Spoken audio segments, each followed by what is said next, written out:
Proportions, everybody's favorite and most confusing style topic. We're gonna try and break them down today. I believe that proportions have a couple of different categories. I'm gonna look at them all today, or this might turn into a two-parter. Essentially, I'm gonna go over waistline and hemline and how they fall in proportion in relation to each other, how one affects the other. Footwear, how that can affect your looks proportions. Using a contrast or balance between volume and definition. So pieces that are more tapered and fitted to the body versus pieces that have a little bit more volume. We're gonna talk about columns. We're also gonna talk about hair, because that will impact the proportions of your outfit. And we're also gonna finally talk about adding a little bit of skin or definition in the overall look to also play with proportions. I hope you find this video helpful because often when I'm with clients, the first issue when an outfit is feeling off is looking at the proportions in the fit, just tweaking a couple of little things to make it feel either more dramatic or more balanced depending on what the client wants. So hopefully these help you get more use out of your closet, because all of these tips around proportions have nothing to do with shopping or buying new clothes. It's really just about understanding where and how you want clothing to fit and fall on your body. Before we jump in, I just want to say a huge thank you if you joined my live virtual Shop Your Closet event yesterday. We had such a blast. If you missed it, don't worry, we have another event coming up already on March 23rd. Let's jump on into proportions. Before we even get started, I want to remind you that there is no such thing as good way to style proportions and bad ways to style proportions. There is literally only what you like and what you don't like. So whenever I talk about proportions or styling or anything like that, I think it's a really good idea to start by figuring out if you want your look to be a little bit more dramatic. Do you want there to be some tension, some things that feel perhaps a little bit off, a little bit unexpected? Or do you want it to look really balanced and harmonious and just nice and homogeneous for the eye? It is entirely up to you which direction you want to take, because ultimately, as long as you're happy with your look, then that's all that matters. Okay, so I'm gonna start with this as my base. If we're looking at waistline in comparison to the hem of these jeans, there isn't really that much I can do with changing these up in relation to each other, except with perhaps adding a sweater or a layer. These pants don't really look good cuffed, so adjusting the hemline isn't really an option for me. So footwear is going to be important here, especially depending on if I want to create a bigger contrast between the volume in the pants and the fittedness and definition up top, or if I'm going to want to do like a bit of a sandwich and do fitted, baggy, fitted. This is a very high waistline. We've already got a lot of definition around the waist. So already, by virtue of having a high waist and a long hem, I'm elongating the bottom half of my body. In this case, with the high waist and the long hem, it's not overwhelming my frame because I'm getting some definition up here. So we talked about waistline and hemline. Again, not really much we can do. So I'm going to use footwear here to show you some other examples. I have two pairs of shoes.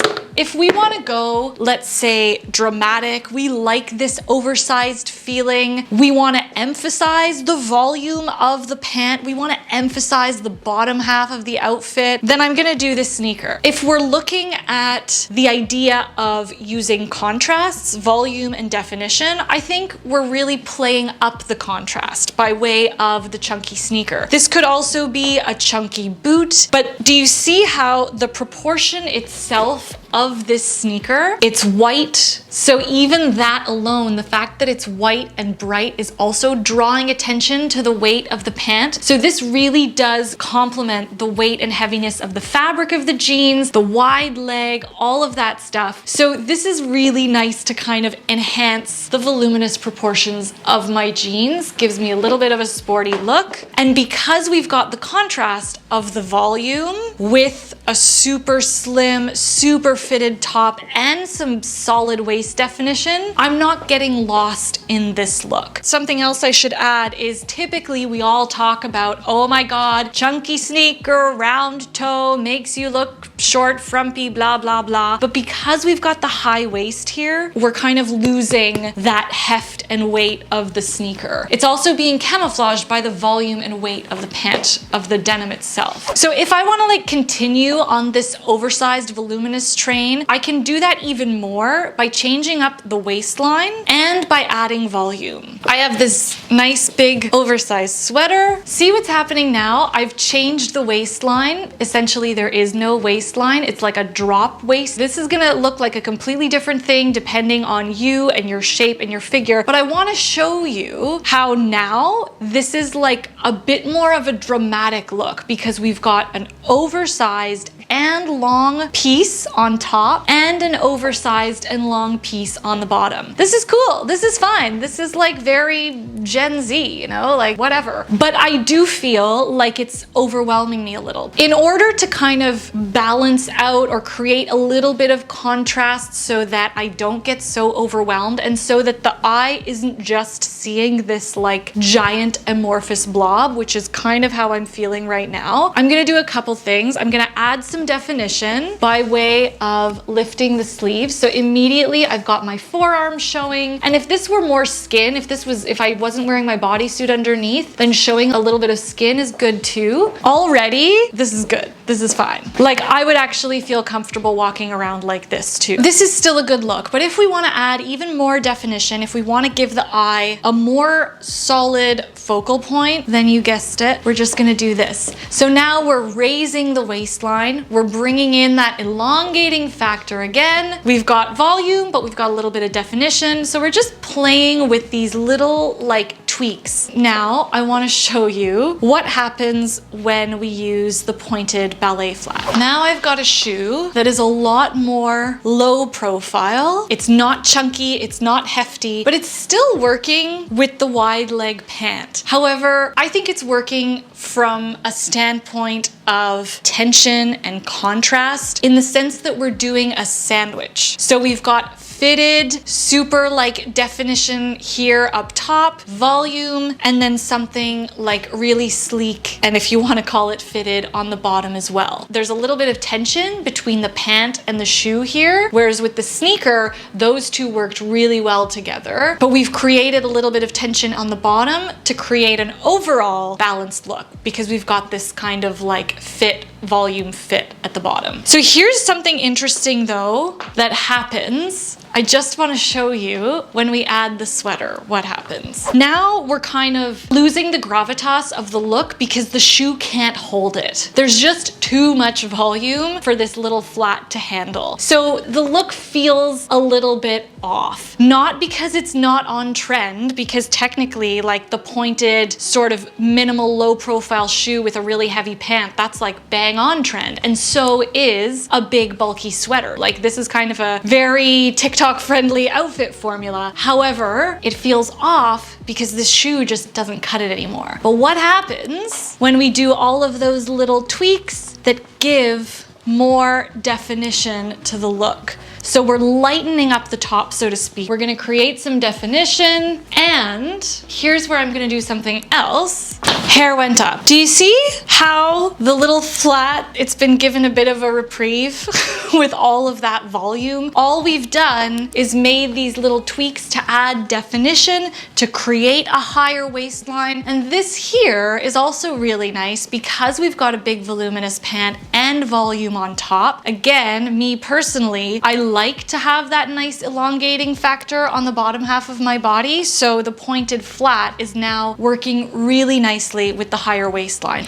Okay, and I wanted to show you one final thing, which we do talk about often in proportions, especially in our virtual Shop Your Closet events. We talk a lot about creating columns, which can also make a look feel a little bit like longer and leaner. We're just really playing up these vertical lines. If you are someone who doesn't like bringing attention to a waist or playing with a waistline too much, then here's something you can do. The shirt is boxy, it's kind of voluminous by nature, and I've already got the bulky voluminous sneaker. So here's a situation where perhaps I've decided that I want the look to feel a little bit more like hefty and oversized, maybe a little bit more like just casual and whatever. This still is feeling like, again, amorphous blob. The eye doesn't really know what to do with itself, and not in a like, oh, this is nice, harmonious way. So I'm just gonna, again, create the definition around the arms, but I'm not having to do any tucking or anything around the waist. What I'm doing instead is creating these nice sort of like vertical columns here, and I'm still getting the definition underneath. So it's like, okay, yeah, there is a body under this like nice boxy cut, but it's actually giving the illusion of a small waist because all we're seeing is this small little section of the belt. I really like this look. I think it's super comfortable. However, the hem of this is falling kind of like at a not fantastic spot for me personally. If I wanted to go back to the vertical lines that I like, the nice long on the bottom, I'm gonna create columns just like I did with this shirt, but I'm gonna do it with something that is a little bit where the hemline of the shirt is falling higher in conjunction with the waist. So here, I'm still getting the nice column that is created by wearing the jacket open over the belt. So I'm still getting like just enough waist definition. If you wanted to reduce the amount of focus or attention on your waist, even with this, then you take off the belt. But you see how, because of where this extra layer is falling, the legs are now getting some of that length. And this is especially important because of the heft of the shoe. So the look feels a little less hefty overall. I just want to make a couple of notes regarding waistline and shoe color. Not together, just in general. So I've swapped out my jeans for a mid-rise, and these are a little bit of a boot cut silhouette. So they do have a little bit more volume, not as much as the wide leg, but for me personally, who likes the long vertical on the bottom half of her body, these jeans do require a little bit more like intention and thought behind them. This looks fine. Again, if I were cooler, maybe I would wear this, but I'm not. So I find that the distance between my waist and the shoe, it's a little short. Plus, not only is the shoe round and chunky, which is great, it actually looks really cool with the boot cut. I like the way this looks, but also the fact that it's bright white also draws the eye down. And like I said, works really well with these jeans, but with this waist definition up here, I'm not loving it so much. So something I can do is go with that kind of sandwich thing again, so that by adding a little bit of tension between two items in the look, we get a nice, more balanced outfit. So this sweater, because it's boxy and it has a little bit more visual weight to it because of the heft of the knit, like it's a pretty solid gauge, it actually makes this part look smaller and more fitted in contrast, right? Because of this. So now the sneaker feels a little bit more balanced. The weight of this look feels a little bit more balanced. I've given myself a little bit of definition at the waist, but it's not entirely necessary because this falls at the waist already. We're losing a little bit of that contrast, but these are tight enough around my hips for us to appreciate that there's a difference in the fit and the volume of both of these pieces here. Again, because I'm dealing with a chunky, very bottom heavy look, I want to add the definition up here around my arms. Again, that could be skin and that would work really nicely too. But you see how now that we've added a little bit more volume, we've created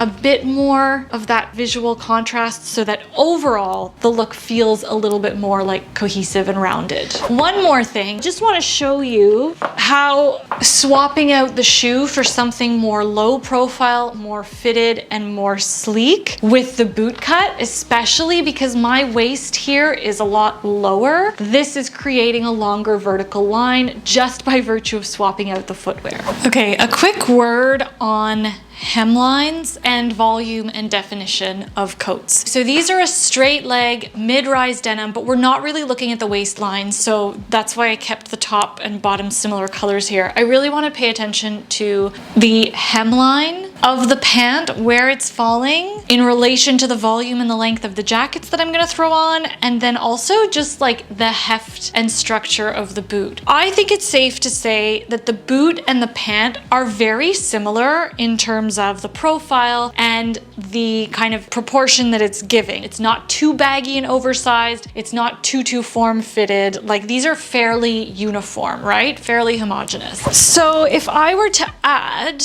this coat, this is looking okay, but it's not like amazing. The hem of this coat is fairly long. It's also quite voluminous in terms of the cut. So this proportion is already, I would say, relatively like oversized. So this oversized coupled with a kind of like this bottom half here, the boot and the pant, like they don't really have a point of view in my opinion. So like I feel like this combination is falling a little bit flat. So watch what happens when we create a little bit of definition around the ankle. So we're just changing the bottom, and like I feel like this looks a lot more interesting. We're changing up the hemline. It's almost as if the two, like the hem of the pant and the hem of the jacket, are a lot closer together. I don't know. This might not be to everybody's taste, but I prefer this. I just feel like this tells a more interesting story from a proportion point of view. There's a little bit more tension. It's less uniform. Now here's something else that's really interesting. I want to talk about the volume and definition piece with the jacket and the length. This coat, however, look at how, because it's lacking the volume, this now reads just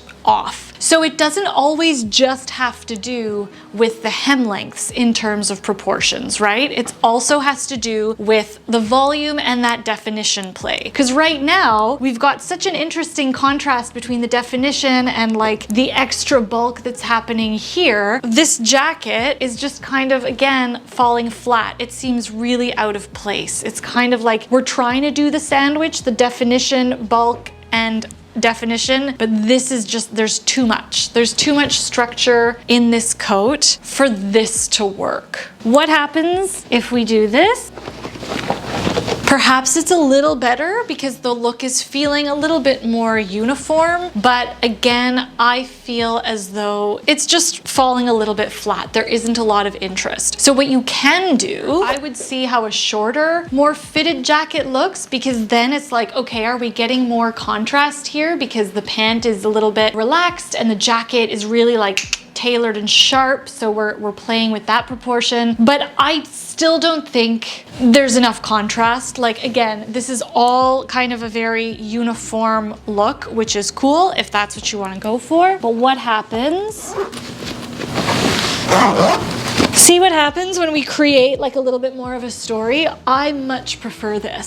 So now we're kind of creating more volume in the pant. We are playing with the hemline. And even though technically this would be because we're shortening the hem technically of the denim and it's got like a mid-thigh jacket, this is still all sort of one color palette. So we're not truncating the body so much, and we're really getting to appreciate this playfulness between something that is defined with something voluminous and something fitted on top. I just wanted to showcase how so much of the outfits that we put together, particularly when it comes with proportion, relies on us doing some trial and error. And I think I say this often, where looks that come off as effortless are rarely that way. It's very rare that if an outfit is off, that it's because you're not wearing the right piece. It could just be you haven't mixed and matched the proportions enough until you found something that you liked and that like just kind of suited the vibe you were going for. So that is what I have for you today. I hope you enjoyed today's video. I hope you found it helpful. Let me know in the comments below if you did, or, you know, just give this video a thumbs up if you liked it. If you learned something new, hit subscribe if you haven't already. Thank you as always, and again for watching and for being here. It means so much. I hope you have a wonderful rest of your day, a wonderful rest of your week, night, wherever you're at, and I will see you in the next slow fashion video. Ciao!